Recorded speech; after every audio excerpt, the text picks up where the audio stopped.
সুপ্রিয় শিক্ষার্থী বন্ধুরা, আসসালামু আলাইকুম। বেসিক টু অ্যাডভান্সড লার্নিং এর পক্ষ থেকে আপনাদেরকে জানাই আন্তরিক শুভেচ্ছা ও অভিনন্দন।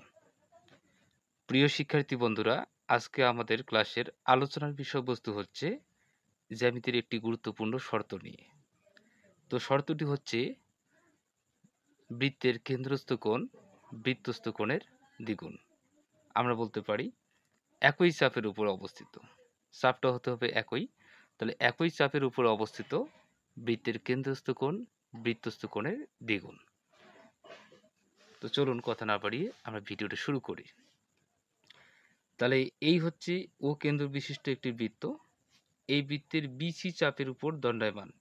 এই যে আপনারা দেখতে পাচ্ছেন যে বিসি চাপ, এই চাপের উপর দণ্ডায়মান কেন্দ্রস্থ বিওসি কোণ এবং বৃত্তস্থ বিএ সি কোণ। দেখেন, তাহলে এটা হচ্ছে আমাদের কেন্দ্রস্থ কোণ, এটা হচ্ছে বৃত্তস্থ কোণ।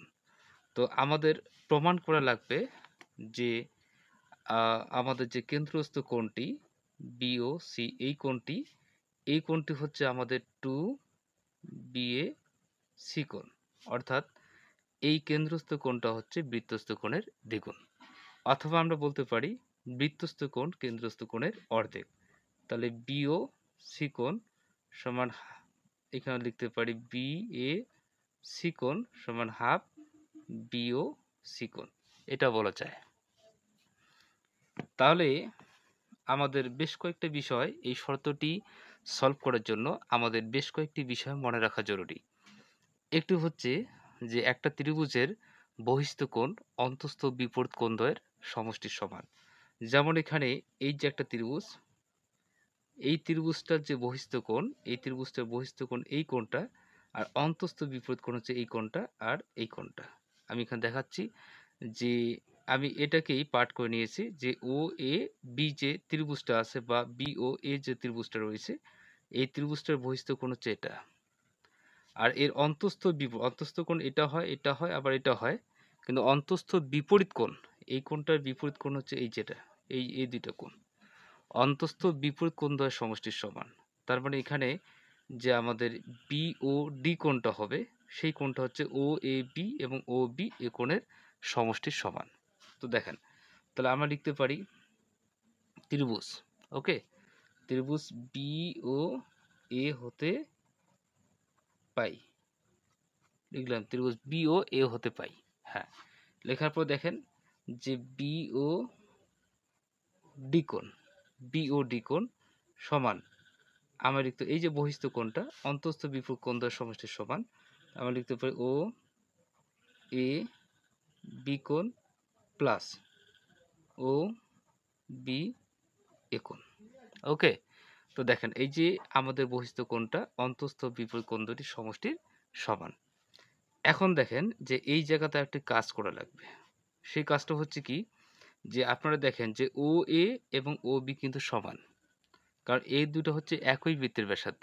এই যে ও এ এবং ও বি হচ্ছে একই বৃত্তের ব্যাসার্ধ। তাহলে একই বৃত্তের ব্যাসার্ধ হওয়ার কারণে বিওএ বা এওবি, এই যে ত্রিভুজটা আছে, এই ত্রিভুজটা হচ্ছে সমদ্বিবাহু ত্রিভুজ। আর সমদ্বিবাহু ত্রিভুজের ভূমি সংলগ্ন কোণগুলো হচ্ছে সমান। তার মানে এই কোণটা আর এই কোণটা হচ্ছে সমান। এই জন্য আমরা লিখতে পারি ও এ বি কোণ প্লাস ও এ বি কোণ, এটা লিখতে পারি। এখন আপনাদের মনে প্রশ্ন হতে পারে যে আমি ও বি এ কোণকে লিখলাম না কেন? এখন দেখেন, আমি কিন্তু ও বি এ কোণকেও দুইবার লিখতে পারতাম। আমি ও এ বি এর স্থলে ও বি এ কোণকেও লিখতে পারতাম, কিন্তু আমার কথা হচ্ছে যে বৃত্তস্থ কোণটা আছে এর দিকে, এই জন্য আমাদের এটাকে মাঝখানে রাখা লাগবে। কথা বুঝছেন তো? আচ্ছা, লেখার পরে তাহলে এখানে 2 লিখি। 2 লেখার পর ও এ বি কোণ, এটা হচ্ছে সমীকরণ নং 1।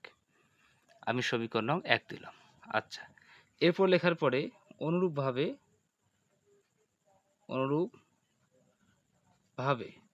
তাহলে আমরা লিখতে পারি ত্রিভুজ সি ও এ হতে পাই। আপনারা এ ও সি ও দিতে পারেন, সি ও এ হতে পাই। আচ্ছা, তাহলে সি ও এতে পাই, তাহলে আমরা কি লিখতে পারি এখানে? এখানে আমরা লিখতে পারি যে সি ও ডি কোণ সমান 2 ও এ সি কোণ, এটা লিখতে পারি। এটা সমীকরণ নং 2। আচ্ছা, তাহলে লেখার পরে আমরা এখন লিখতে পারি কি সমীকরণ নং 1 যোগ 2 হতে পাই। আমরা দুটাকে এখন যোগ করব, 1 ও 2 হতে পাই।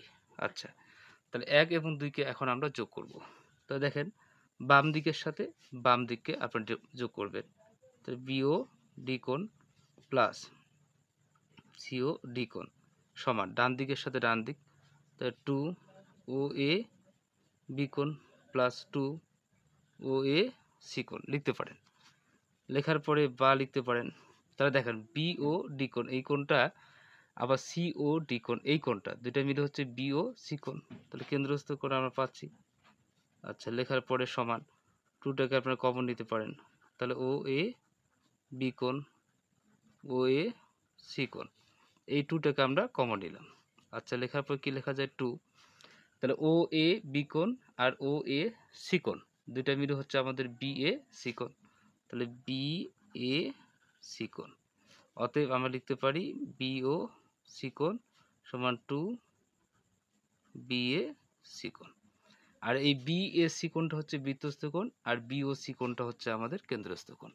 এখান থেকে প্রমাণ হয়ে গেল যে কেন্দ্রস্থ কোণ বৃত্তস্থ কোণের দ্বিগুণ।